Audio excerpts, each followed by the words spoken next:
శ్రీనివాస్ రెడ్డి గారిది వాళ్ళ అబ్బాయి రాఘవ కన్స్ట్రక్షన్స్ అక్రమ మైనింగ్ వాళ్ళై బయటపడ్డాయి చూసినాము. ఆ తర్వాత కవరప్ కోసం ఇక ఎందుకంటే బీఆర్ఎస్ ప్రశ్నించిన తర్వాత అసెంబ్లీలో మాట్లాడిన తర్వాత దాని మీద నిజ నిర్ధారణ కమిటీ వేసి అక్కడ పోయిన తర్వాత ప్రతిపక్షం ఇక మొత్తం కార్నర్ చేసిన తర్వాత ఏం చేయలేక దాన్ని కూల్చేసిన పరిస్థితి.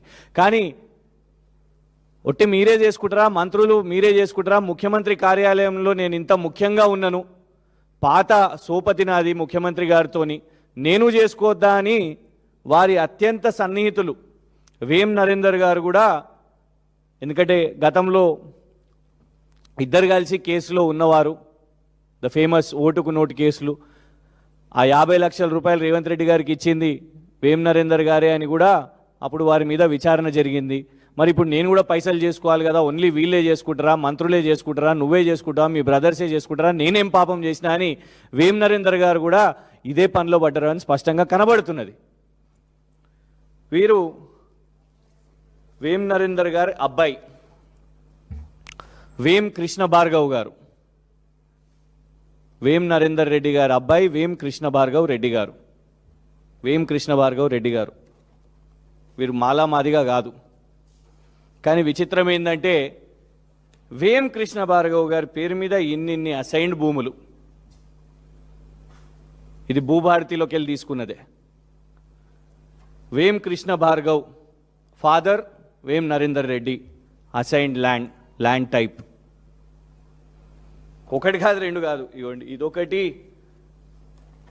సర్వే నంబర్ 15/10 ఖాతా నంబర్ 330, ఇంకోటి సర్వే నంబర్ 7/10 ఖాతా నంబర్ 330 సేమ్ వేం కృష్ణ భార్గవ్ గారు. ఇదొక 2 ఎకరాలు, ఇదొక 6 ఎకరం,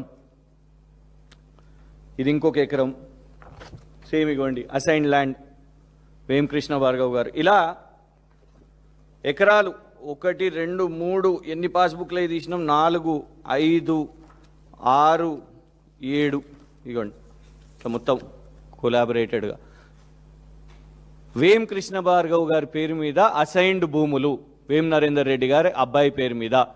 ఈ భూభారతి వచ్చినాకనే చేసుకున్నారు అని కూడా స్పష్టంగా కనబడుతున్నది. ఎందుకు చెప్తాను నేను, ఇది వేం నరేందర్ గారు మొదటిసారి పోటీ చేసినప్పుడు ఎలక్షన్ అఫిడవిట్ 2010లో. ఈ భూమి గురించి ఎక్కడ కూడా దీంట్లో లేదు, అంటే అప్పటికి భూమి చేసుకోలేదు కాబట్టి